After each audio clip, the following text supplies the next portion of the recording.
This episode is made possible by Awin. 2/3 of digital ad spend currently flows to the three big tech platforms, Google, Meta, and Amazon. But their auction-based ad models favor their own bottom line and inflate costs at a time when every single marketing dollar counts. Awin's affiliate partnerships platform offers a real alternative to big tech and puts you back in control of your ad spend. Want to find out how? Visit awin.com/emarketer to learn more. Hello everyone, and thanks for hanging out with us for the Behind the Numbers weekly listen and eMarketer podcast made possible by Awin. This is the Friday show that has a real-life Grinch on today's show, but he mainly goes by his given name of Oscar. Well, Oscar, what did you say before we hit record? All dogs are pointless and they shouldn't be allowed near people? That's a lie. That may or may not be a direct quote. Right. When Oscar watched 101 Dalmatians, he was rooting for Cruella de Vil. That is true. I'm your host, Marcus Johnson.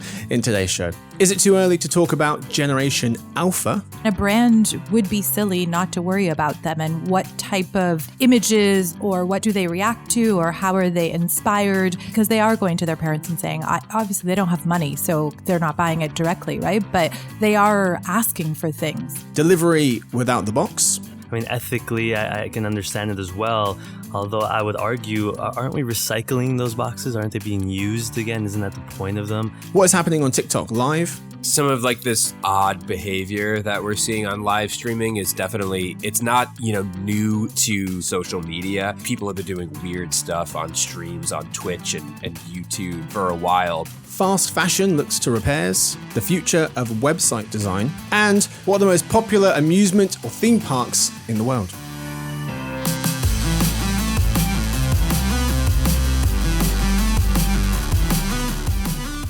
Join me for this episode. We have three people. Let's meet them. We start with one of our vice presidents of content, also heads up our retail and e-commerce team based out of New York. It's Susie David Canyon. Hi, thanks for having me.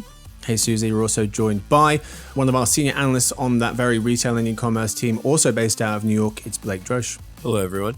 And finally, we have with us one of our directors of forecasting, also based out of New York, all three of them. It is the Grinch. We also call him Oscar Roscoe. Here I am. Hello, everybody. What's up, fella? Victoria, if you could get some Grinch music in, that would be perfect. I'm already Googling. Yeah, I knew it should be. Oh, no, you're a mean one. Can't wait to hear this. Mr. Grinch. What do we have in store for you? Well, story of the week is where we begin. Then there's a game, and then some trivia at the end. Let's just get to it. We start with the story of the week.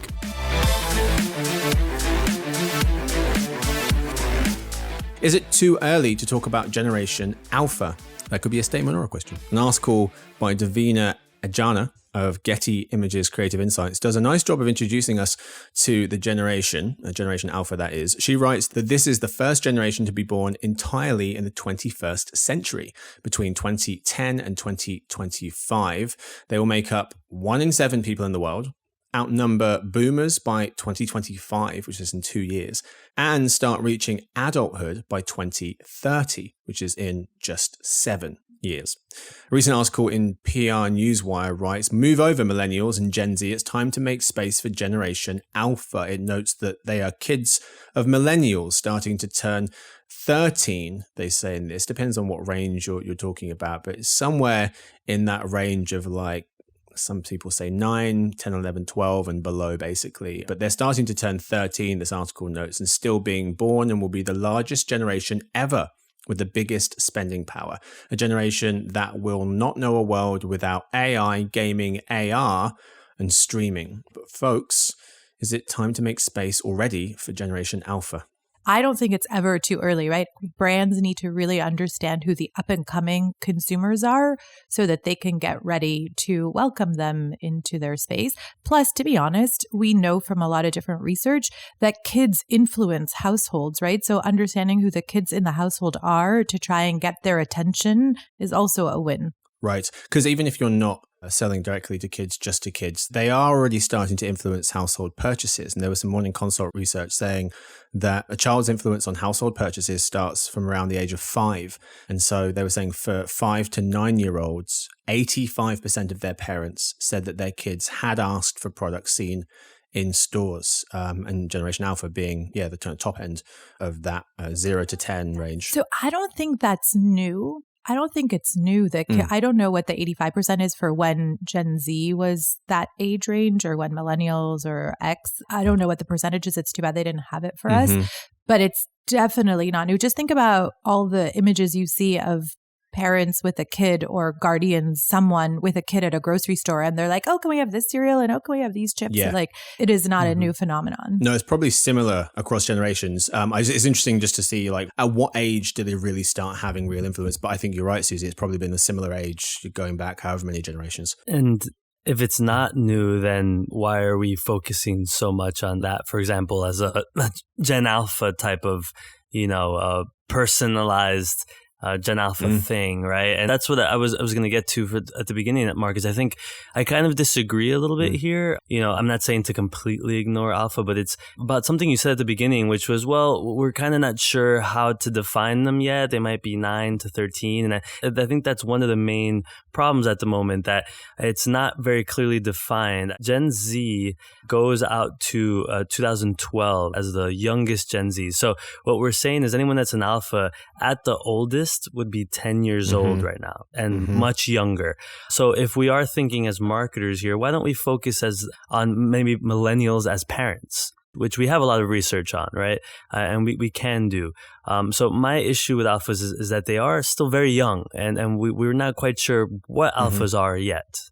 But it's an incomplete cohort, right? In that it is defined. It's anybody who was born after 2013, right? And so obviously it'll just keep going and it'll grow.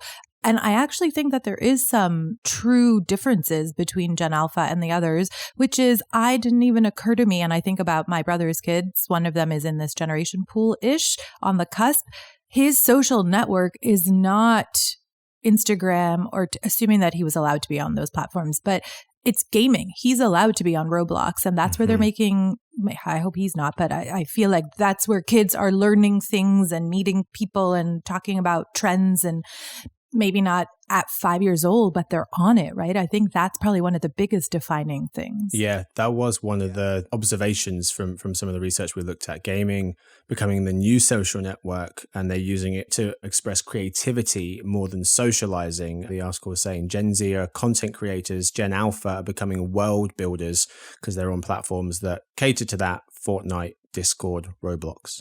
Yeah, I think that's a little ridiculous. I kind of agree. I agree with both. Thank you, Blake. With Susie Blake, and Oscar, and with Susie's right about, yes, it's never too early to start paying attention to sort of what this behavior is, but at the same time, I agree with Oscar in the sense that they're using these gaming platforms because, as Susie mentioned, they're not allowed to be on other social networks. I'm sure, there's an interest, but a lot of parents are now preventing, younger children from being on these platforms. And the whole thing about them being world builders because they play video games is one of the most ridiculous things I've ever heard. If you go back to, my childhood and the toys and the things that I played with, I'm thinking about Tamagotchis and the Fergie toy, and the Poochie, the robot dog, all those are the things that I was engaging with as an 8 to 10 year old. So if you were to extrapolate, then you would say, oh, well, that generation is going to be best friends with robots, and I'm not friends with any robots. That's the same thing.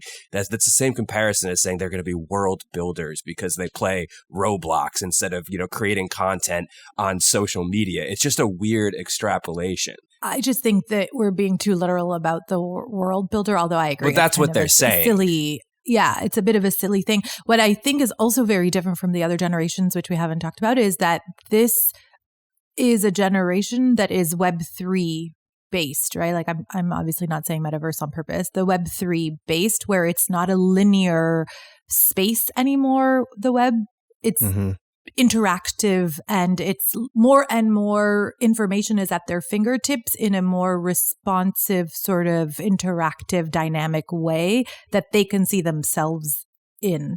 Yeah. Which is different. Yeah, I mean, I think, I think what we should focus on are facts, like realities. And so I appreciate that type of research. I think one of the articles you sent was great research, as always, from Morning Consult. But they talked about things that are facts, which are they're more digitally inclined. It was accelerated because of the pandemic. They're the generation with the younger people, using mobile devices more frequently at an earlier age, things like this. That's true, right? They're tech savvy. But, the comments like being world builders, or that they're more sensitive, or more, they're more in tune with their mental health, things like this. I think it's a little early to say that. And so that's the distinction I think we should make there. But that's research. That's like persona building research, right? I think what's harder for this young age, it's that the parents are being surveyed. So it's the parents' impression that this is what's going to happen versus when you take the 16 plus year olds that are allowed to be surveyed directly.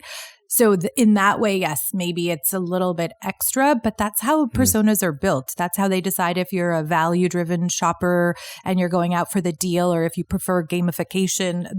Technically, it's valid research.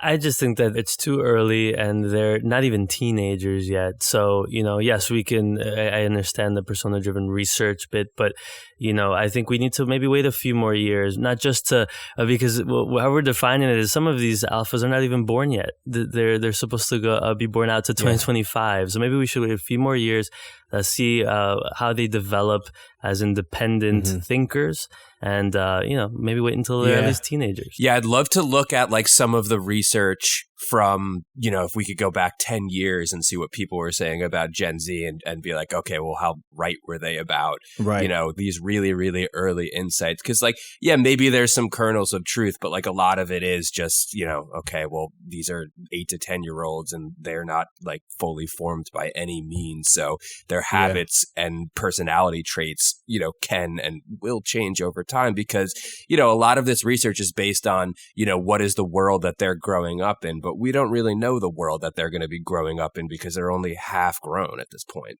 Yeah. But I would say that if you don't understand who they are today, we're not talking about their future state. We're talking about them today. And we know that this particular generation has information at their fingertip earlier and earlier, and is part of the decision-making process in some way, shape, or form, then a brand would be silly not to worry about them and what type of images, or what do they react to, or how are they inspired, because they are going to their parents and saying, obviously they don't have money, so they're not buying it directly, right? But they are asking for things. So a brand who is trying to get them and that doesn't understand them today is going to lose.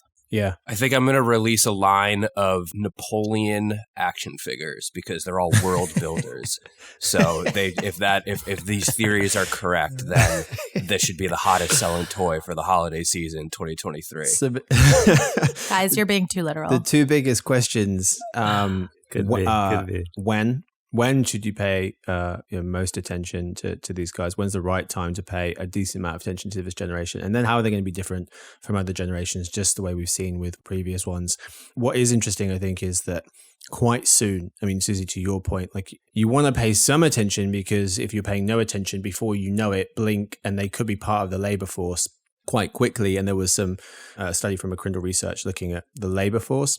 By 2030, so in 7 years, Gen Z and Gen Alpha will account for nearly half of the labor force. Now, most of that is Gen Z, admittedly, but Gen Alpha will account for about 11%, and obviously will be growing quite quickly. And that's just in 2030. That's what we've got time for the story of the week. Time for the game of the week. Today's game, the hell is the point?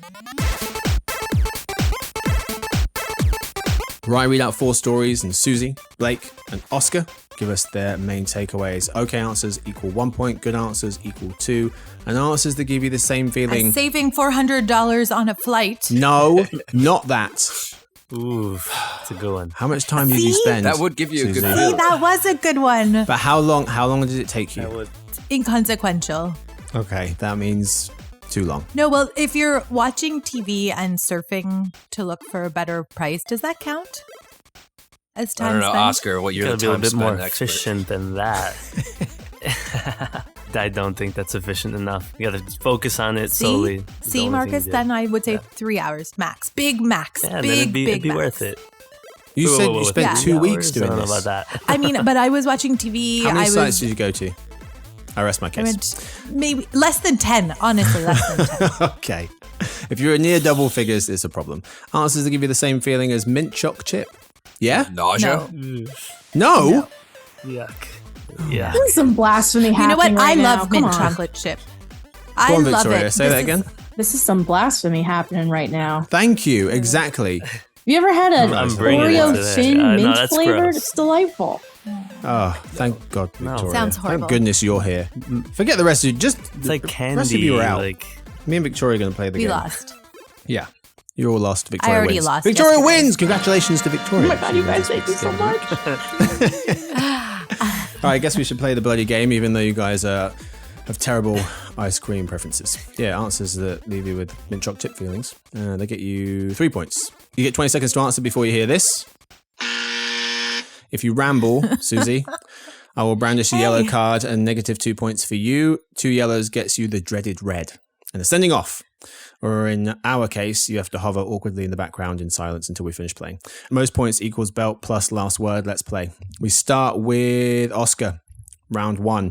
Delivery without the box. Amazon wants to deliver your order without a box as it aims to reduce costs and reach its goals related to its climate impact, writes Sebastian Herrera of The Journal. He notes that Chief Executive Andy Jassy hopes a reduction in packaging will appeal to customers who are put off by the volume of Amazon branded boxes they receive and discard every week. Just 11% of items Amazon delivers now arrive without extra packaging, or what the company calls ships in own container. But Oscar, delivery without the box, what's the point? I don't love it. I'm sure this is great for Amazon. It'll reduce costs. They're passing them on to the manufacturer. I mean, ethically, I can understand it as well. Although I would argue, aren't we recycling those boxes? Aren't they being used again? Isn't that the point of them? I just think what it boils down to is giving the consumers the choice. It should be up to them. If they want to get rid of the box, let them decide. But if not, please provide privacy for what we order. Susie. So I actually think it's very gimmicky. I agree, Oscar, in that really, what's the point? I think before they start thinking about the boxes, they should start thinking about the number of boxes that they're sending us. Yesterday, I made an order for books, and it's coming in 3 different boxes because it's coming 3 different days from different distribution centers. So like they should start with that. And then I also think that it's actually not optional. They're doing it a little bit today, but it defaults. So I was checking after reading the article, it defaults to this weird new way of doing their delivery. And I don't like it. I think that there are a lot of other things we should be doing first. Blake. Yeah, I definitely agree. I think it's a bit of a cop-out because they aren't doing things like optimizing the number of boxes. They are still really prone to sending, a tiny item in a big box, where if they really wanted to, optimize the way that they are using their boxes, they would start there rather than just stripping it in general. I totally agree. I mean, I bought a vinyl record off of Amazon in May of 2020. I was going back in my purchase history after reading this article, and they sent it to my apartment without a box, and it was bent, and it was really disappointing. So, and not only for privacy, but for things like that, where they send a product that needs to be need to have a little added protection, but it doesn't. Just a bad experience for the customer. Everyone's thinking it. What did you buy? Oh, I bought Freddie Gibbs record, Freddie Gibbs and Mad Lib. You can stay. Well played. All right. So I've got 2 solutions for you guys here to solve this problem. One I've talked about on the show before, a long time ago, and another one I just came up with. So here's the 2 ways you can get around all the boxes. One, why don't we have different size? So they're called round trip plastic totes. So they're the boxes you get with the plastic storage bins with a lid that folds together on top. You guys know the ones, right? Mm-hmm. Yeah. Oh, yeah. Uh-huh. Why don't we have different sizes of those? Imagine if you had 10 different sizes of those. They could fit together really well, or 5 different sizes of those. Companies could rent them the way they do now, or maybe they buy them, but you probably want to rent them. Then you could use them to ship things. Folks could take the thing out of the box. Maybe you could seal them a certain way. Folks could take the things out of the box, then put them outside the house for pickup, like you do with trash collection, and then they would get delivered back to the facility, and then they would buy them again, and you would do that. You wouldn't have to ever create cardboard or waste cardboard boxes. I mean, I don't know if you're serious, but it is an operational nightmare what you're talking about. And so expensive. Yeah. How come? They wouldn't be saving money, that's for sure. The cost of fulfillment, especially when you're like Amazon and you're trying to optimize it and be as fast as possible, is incredibly, incredibly expensive. And in order to basically to have a shipping container be able to go from, the home address all the way back to a fulfillment center and making sure that they're not being overly concentrated in specific areas would be really expensive and kind of a logistical nightmare. The other thing I would add, one of the other things that they're optimizing is also the number of touch points that the package goes through, which, by the way, is not new, ship direct from vendor. But if the ship direct from vendor is in the box that vendor has produced instead of the vendor putting it into the Amazon box and then shipping it, that's like saved manpower as well in terms of time, which impacts not obviously the environment, but it impacts Amazon's bottom line. So it's a bit gimmicky, this whole thing. What I'm describing is basically what we do for 90% of goods around the world. We put everything in shipping containers. We put the thing, if you want to ship something from one country to the other, you put it in a big size container that's standardized, and you ship that to another country, and then they take it out of the container and then they ship it back. And that's exactly how shipping works. Right, but it's going from point A to point B. Yeah.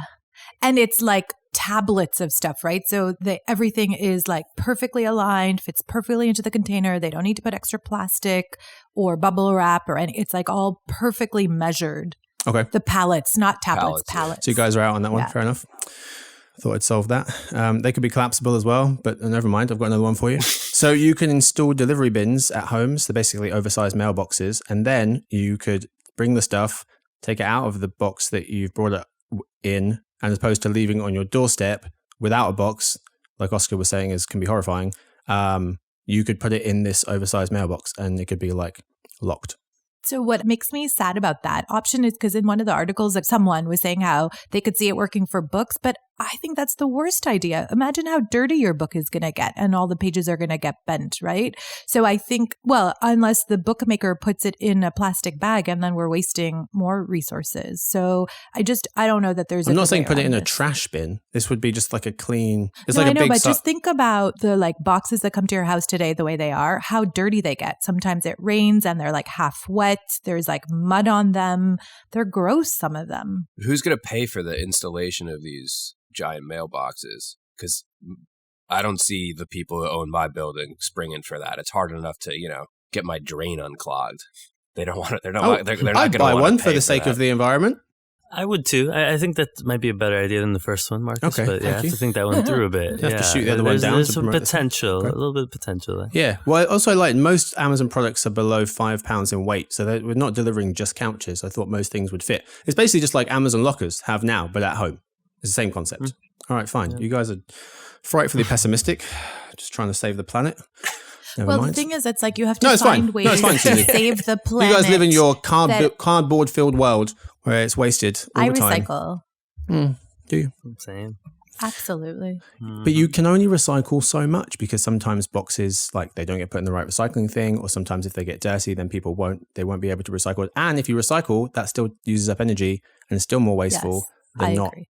Yeah. All right. Trying to save the world. I thought you were guys shut it going down. with the like reversible, because some of them are doing it, like the reversible bags where on the end like when you open the bag and you turn it around, you can put your item back to ship it back if you were trying to return it. Or like the SodaStream boxes, you rip off their my address label and it's their address label, and then I send the cans back to them, the canisters. And so like there are definitely ways that we can help save the environment. It just has to be really easy for the customer, because as we know from research, they'll say one thing, but then when you have to pay for it, it's a whole different thing, unless it's legislation.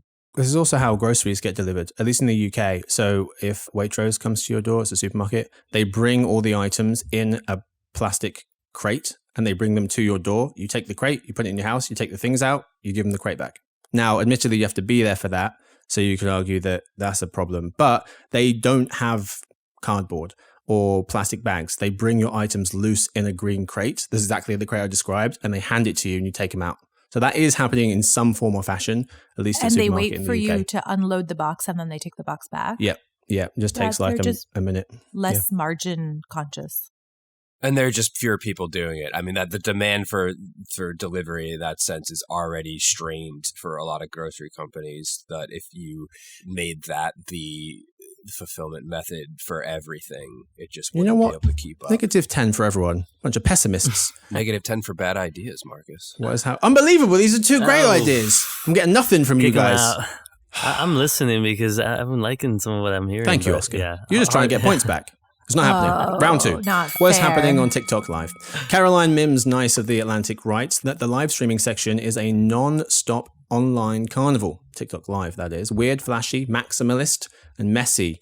And big business, with folks estimating that users are spending billions of dollars there. Mia Sato of The Verge notes that TikTok will host a music contest, think The Voice, called Gimme the Mic, that will be held on TikTok live streams and will incorporate live voting from fans. The winner of the US competition gets 50,000 diamonds. No one knows what the hell that means. TikTok's in-app currency is what diamonds are, but they can be exchanged for real money. We just don't know how much real money. One estimate suggests $2,500. But Susie, what's happening on TikTok Live? What's the point? So I think TikTok is going for world domination in every industry possible and is now moving into music. I think that they are doing a very good job at copying what others are doing and then innovating on that and moving forward. So for example, this competition sounds a little bit like a Eurovision style online where it's live voting. That's immediate gratification for their viewers. And yes, it's not a lot of money potentially for some folks, the $2,000, but imagine the number of people that are watching you and following you and that you can monetize on for future use. Blake. Yeah, I think some of the odd behavior that we're seeing on live streaming is definitely, it's not, new to TikTok, or I guess it's new to TikTok, but not new to social media. People have been doing weird stuff on streams on Twitch and YouTube for a while, but I think the takeaway here is that for TikTok, they've been trying to get the live streaming component off the ground for a while. And this notion of donating, some form of, money to the creators could be, a stepping stone to live shopping, which is sort of the this gold mine that all these platforms have been looking for years. So even though it seems it's very much in its infancy right now, it could be something to really keep a close eye on for the future. Oscar. I think it's a brilliant idea. As Susie and Blake said, this TikTok's is a brilliant idea. I'm trying to save the planet, and this is a brilliant idea. It is. Blake and Susie said TikTok's trying to figure out what translates well outside of China in terms of live streaming. And I think live entertainment like this is the way to go. I looked into this. When American Idol, The Voice, and Masked Singer are all on at the same time, they can combine to upwards of 15 million viewers in the US. So people love live singing competitions, live entertainment like this. And so it feels like the right idea for them. The halfway point, Susie well out in front with 6, Oscar with 3, Blake with a measly 2. Guys, that never happens. It doesn't. 3. We moved. Yeah, that's right. I said it. We moved to round 3.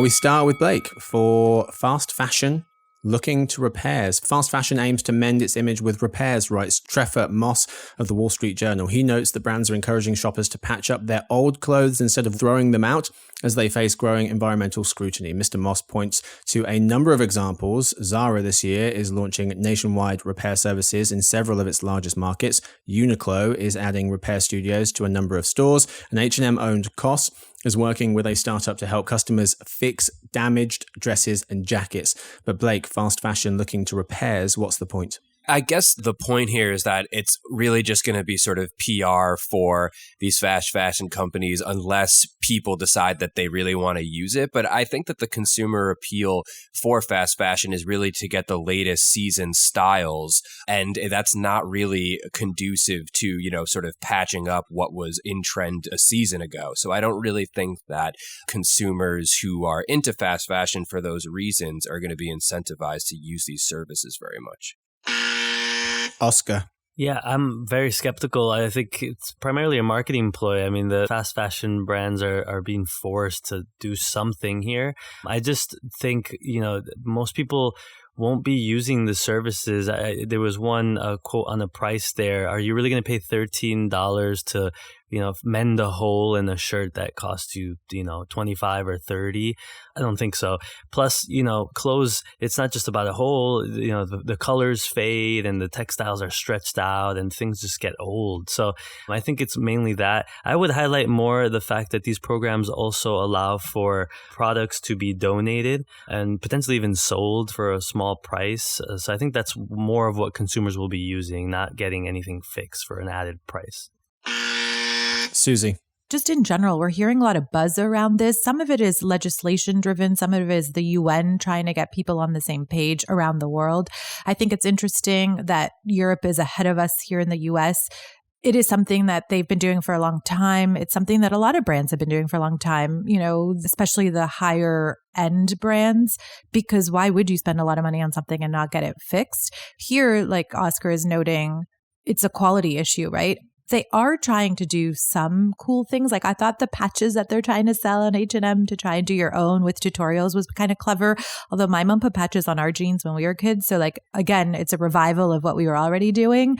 And I thought it was interesting because it is an operational nightmare, right? This idea that they are going to be able to scale on their own, I think, is slim to none. So it's interesting that there is a company that thought about this in 2019 called The Seam, and they're partnering with that. All right, folks, a very good round. We moved to round 4, double points round 4. Susie's still out in front, but by less. She's got 8, Oscar on 6, and Blake with 5. Double points round 4, so still all to play for. We're talking about the future of website design. Site design shakeups are helping retail brands increase conversion, decrease return rates, and build lasting, fruitful relationships with their most loyal customers, writes Rebecca Dzinski of Inc.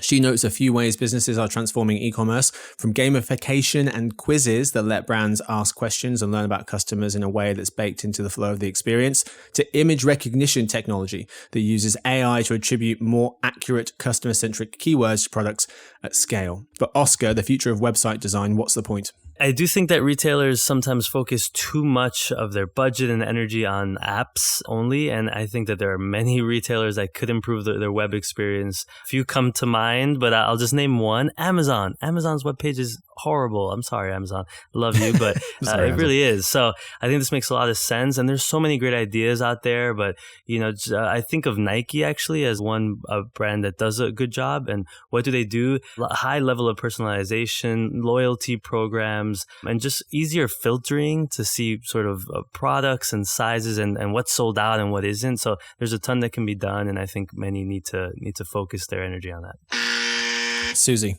So this future of site design article was not futuristic in any way, shape, or form. It was all buzz and nothing new. And the biggest thing I learned, which is something we're studying for, so as Blake knows, I've been keeping a closer eye on this, the number of touch points that someone goes through before they make a purchase, according to one of the people in the articles, is 7 to 8, which I thought was kind of a lot. But at the same time, we were just talking about buying a flight, which is a very expensive thing. And for some, it's only 4 things, right? So 7 to 8 for like a pair of jeans seems like a lot of touch points. But as Oscar said, you need to have an easy to use, convenient with improved search, like all of this easy, fast loading pages, user generated content. Nothing was new. It's obvious that all that stuff leads to better conversion. Blake. Yeah, I agree. The premise that brands and retailers should focus on the website, the desktop website, is very valid. But a lot of the examples that the article put forth were, like Susie said, very gimmicky, and that it just ease of use and just having a customer interface that's easy to find the items that you want, that's easy to filter and search. These are things that are very sort of, have been table stakes for a long time, but it's something that most people fail at. So I think that the shiny penny of having like integrated user-generated content to sort of keep people within your ecosystem is quite a pipe dream for many brands and retailers that just don't have the basics down correctly. All right, folks, end of the game. Let's count the points. Drum roll. A drum roll. You know how it goes. Who won? Oh, sound effects. Random sound effects. Stop. Okay, we're back. A drum roll. Who could it be? I didn't get that. It's Susie! Round of applause for Susie. No. The crowd goes. Oh my gosh, I'm Enough blushing. applause. Susie wins, 12 points. Oscar 10. Blake, Well done. let's just say less. All right, Susie, congratulations. You get the championship belt and, of course, the Oh my last God. word. I'm so excited. Actually, my last word is a question. I would like our listeners to write to us, and then Marcus, I would like to hear the answers as to Okay. how many websites do you go to before you purchase an international flight? That is my Susie question. spent 6 months booking her most recent Yeah, vacation. Is why basically. we're talking I about had this. everybody- 6 months is too long. Yeah, everybody in my life was like, "Did you book it? Did you book it?" No, I'm not done researching it. Can you imagine what that means for insider intelligence research? Can you imagine how thoughtful and how we go all out and find the right information to help you run your business? No one else does that. It's just Susie. Hey. I took like 2 hours to decide on a restaurant the other day Jesus. for See? for What's going upcoming on, travel as people? well. So yeah, Just I walk agree with you, around, Susie. It pick says- one. It says something about our research here. So We're something about you deep two. That's what it thinkers. says something about. Don't drag me and Blake down with you. Go on, Blake. You had something to add? I mean, I'll book a flight quickly so I can spend the time picking the food. I'm way more inclined to overthink restaurant choices on a vacation than I am on a flight. But that's so just me. interesting because like I go and then I'm like, oh, I wonder where people are going. I'm going to go where the restaurant looks busy. And But then wait. that's it. But Blake, you were saying picking a restaurant on the vacation. Yeah, on a For the vacation. vacation. Oscar means just in life, don't you, Oscar? Is that what you were getting at? No, that was for vacation. Ah, no, it wasn't. Nice upcoming try. trip, upcoming trip, yeah. Making sure I pick the right place. Wait, but you guys book your restaurants ahead of time? Like, see, Oh my this God, is gotta do absurd. you gotta do the research, You have yeah. to.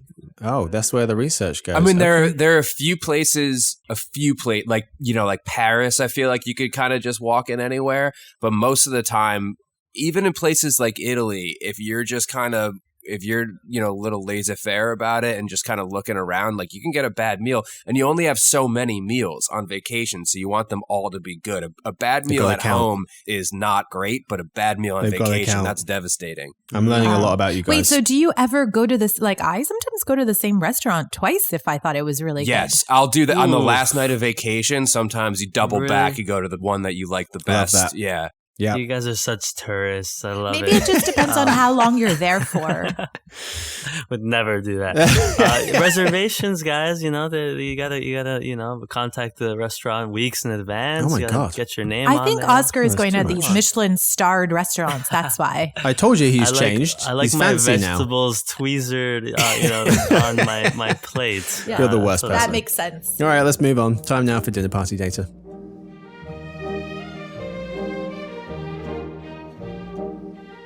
This is the part of the show where we tell you about the most interesting thing we've learned this week.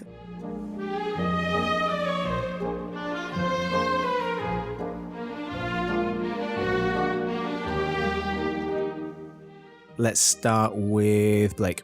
Oh, sorry, no, Susie won. She's supposed to go first. Sorry, Blake. No problem. Go on, Susie. We have to start with you. So I was trying to find the statistic around how many websites do people go to, and I couldn't Oh, find God, it. moving on. Blake, what you got? So I wanted to ask you, because Marcus and I talked about this yesterday. At length. Do you all believe that time is money? And do you know who said that first-ish? Who we believe said Me. it first? Was it me? No, not Benjamin I have Franklin. No idea. Benjamin Franklin. Typical. Yeah, in his Of course. Yeah. advice to a young tradesman. And it's become an inspiration for a lot of people. But the question is, what does that mean to you? And what are the different resources that you are pitting against time? So my question is, from a blog post, so not at all rooted in any research, someone wrote about Great, perfect. 5 things that are more valuable than money. And it made me laugh, the list, so I wanted to share it with you. Can you think about what's the number one thing that's more valuable than money? Love. Time. Okay, Yeah. time. Number 2, You guys are probably going to say peanut butter. friendship. Ugh, 3, Okay. yuck. physical well-being. Again, this is according to one person. So listeners, if you are going to write in, tell us too what you think is more valuable than money. Mm-hmm. 4, Mhm. wisdom. And 5, this one's my favorite. Oh, God. Here we go. Romantic love. Oh, wow. None of them are more valuable. I don't know about that one. It's too dark, Marcus. It's too dark. Or wisdom. I will leave you with, for global tourism, 1 in 10 jobs are in tourism around the world, and it is 10% of our economy, global economy. Very nice. Very good indeed. Blake, you're up.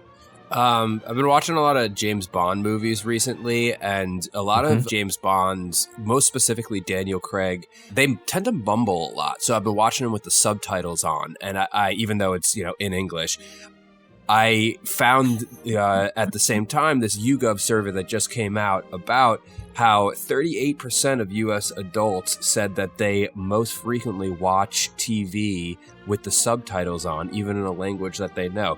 Interesting enough, you'd think that older people would be more inclined to do this because, as you get old, the hearing gets worse and you can't, it's harder to understand things going on TV. But actually, no, 63% of 18 to 29-year-olds typically watch TV with subtitles on, whereas just 30% of those 65 and older do so. I actually happened to see that yesterday, that research. I thought it was fascinating how high it was, and it was still pretty high across all the generations, but the young people over-indexing. But I thought the reasons why was that understanding what they're saying better comprehension, and accents. Yeah. That's why I had it on for Peaky Blinders. And Birmingham, the town where that shot is like an hour away from where I grew up, couldn't understand a word. But yeah, I thought that was fascinating as well. Do you guys? Subtitles? It depends. Yes? I mean, if I need to, then I do find Always. a lot of movies where the Always actors felt good. mumble, and it's better to Well, just the have music's the really accents loud on. sometimes. Yeah. Yeah, every score It's stays part in of film. it's part of the entertainment for me. I don't know. I just it's nice to lean into it sometimes. It's good to have it. Why not? Susie? No. Okay, moving on. I think it's an age thing. I think it's a habit and age thing. Like when my nieces come, they turn it on, but when they leave, I turn it back off. It's because of social media, I guess, right? They're used to seeing them on social media. I don't know, or maybe like they're multitasking. But that's even harder to multitask and read. I'm not sure why they do it. Outside of what you guys just said, Yeah. which you don't need for the Kardashians. Oscar, maybe. Oscar, you're up. Well, mine's kind of a dinner party / just a plug for something I wanted to talk about. So it's Great. going to be fun. I don't know if you guys know, but the Women's World Cup is happening. Oh, right now. yes, I do, sir. You do. Guess who's in the final? I know. That's what we need to England talk about against here. Spain. Bring it on, it's Oscar. Spain versus England on Sunday at 6 o'clock in the morning here on the eastern coast. So please watch. Please support the game. Support but, England. because Don't it's support the game. we'll see about Forget that. We'll Spain. see about that. Because it's a dinner party day, I want to throw a couple of facts in there. Does anyone know what rendition this is? How many Women's World Cups we've had? Let me How guess. many men's one have there been? This is 9? It's 9. It's Isn't 9. it? Men's, I'm not quite sure, but more than double that probably. It's been going on since the 30s. Yeah. So 9, the first one was in 1991, in the 90s. So it's very, Rude. very recent. It's the first tournament that has 32 teams, so the same amount as the men's tournament for the first time ever. And they're just about to up their capacity, That's right? true. To 48? They're going to go up to 48 in the next, in 2026, I believe. The So men's, exactly. yeah. Then it'll be off again, but I'm sure the Women's World Cup will, gain more and more teams as more teams play the game. Do we know how many countries have won both men's and women's World Cups? 8. I guess 8. That's a big number. No, it's one country, Germany. I and thought you meant as in like count the teams that have won the men's, count the teams that have won the Oh. women's. You mean both? No, in terms of both. Sorry. Yeah, both. No, both okay, gave yeah, it that up, but- 8's a stupid guess. Yeah, okay.